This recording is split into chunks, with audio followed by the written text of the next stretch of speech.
There's so many topics that you could be blogging on, but how can you pick blog post topics that consistently generate more traffic? Hey everyone, I'm Neil Patel, and today I'm going to break down how to come up with blog topic ideas that consistently generate traffic.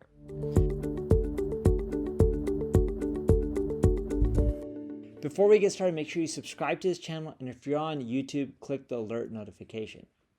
Now, first off, what I want you to do is go to Ubersuggest, so neilpatel.com/Ubersuggest, and I want you to put in your domain name. If you don't get a lot of traffic, well, you can put in one of the competitor domain names, see what they're blogging on, but I recommend that you first start off by putting in your own domain name. And when you put in your own domain name, it'll look something like this. This is what it looks like for neilpatel.com. And then on the left-hand navigation, I want you to click on similar websites.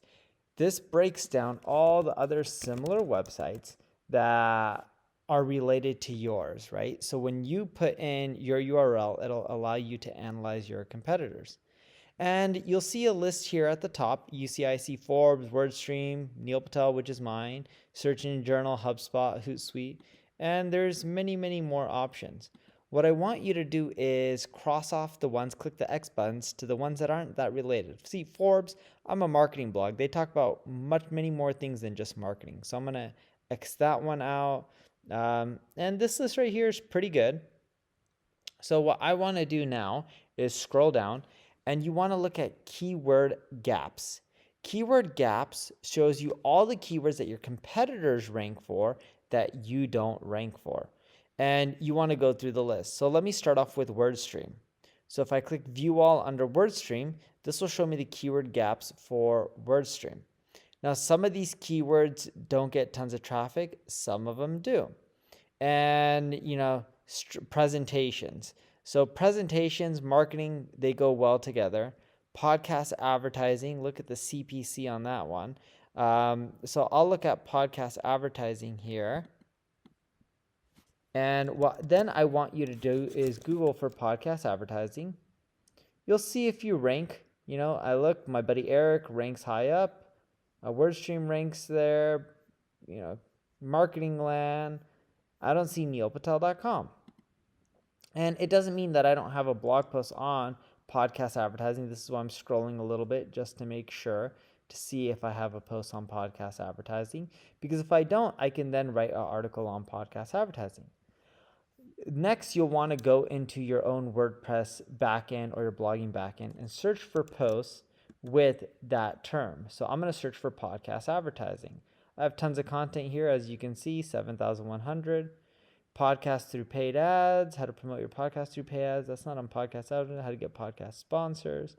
As you can see here, based on the titles, there's nothing that really focuses just on podcast advertising, such as how podcast advertising works or how to advertise on podcasts, right? Those are all examples of podcast advertising. So if I go back to page 1, I can then look at podcast advertising. The number 1 ranking site is Midroll, the world's largest podcast advertising network. Single grain one is podcast advertising, what you need to know. And this URL here gets around 33,792 visits. I can click that and it'll load up all the other keywords that the URL ranks for. In many cases, it can be a lot of URLs. So then that way, once it loads up, you can see it. All right, advertise podcast advertising, podcast marketing, podcast advertisers, podcast ad. I can keep clicking next and it'll give me more and more suggestions. What you'll want to do is export these keywords and it'll take you to neilpatel.com where you can export them.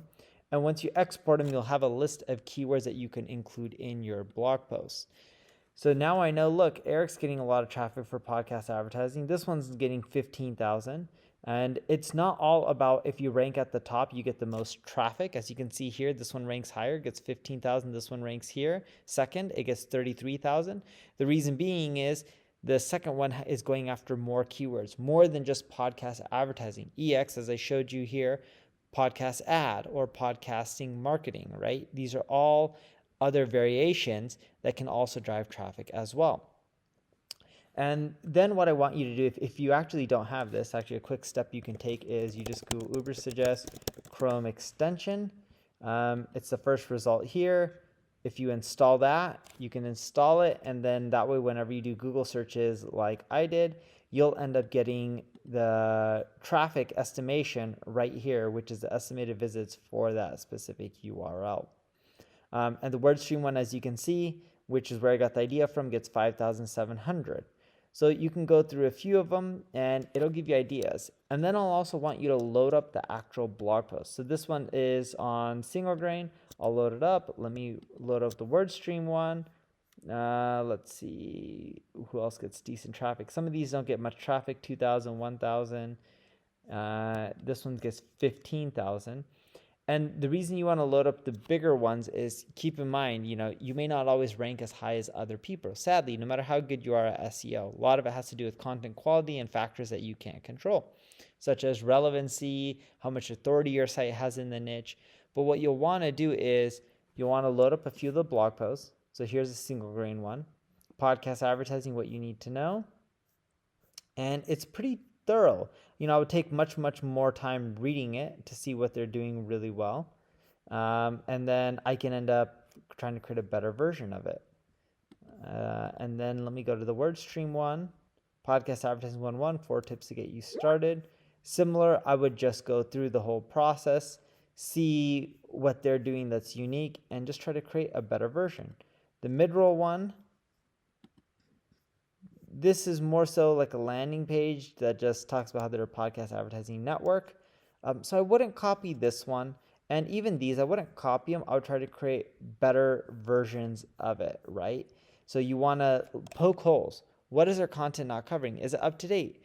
Do they talk about networks where you can advertise on podcasts? Do they talk about what you should be paying? The more in-depth you can get, the better you can be, the better you can separate yourself from the other competitors, the more likely you are to rank. So when I go through the process of writing content on neilpatel.com, part of the content that we create is advanced expert content. For example, the other day, I published a piece of content that is on the new way of blogging. And I'll load it up really quickly so you can see. And with this piece of content wasn't meant to get Google traffic. It was meant to get social traffic and backlinks. And I broke down stats here where if you write advanced content with a lot of stats and data, and I use stats, like I'm not going to break down all of them, but you can see here in the charts. And I talk about how advanced content gets less SEO traffic, but it gets more social shares and it gets more backlinks per post. And I also break that down for other blogs, just not Neil Patel, more Facebook shares, more backlinks per post. I even have a little stat here for content with graphs and data. They tend to get more backlinks versus content without. And a portion of my time, roughly 10% of the time, which I break down in this post, I write advanced content.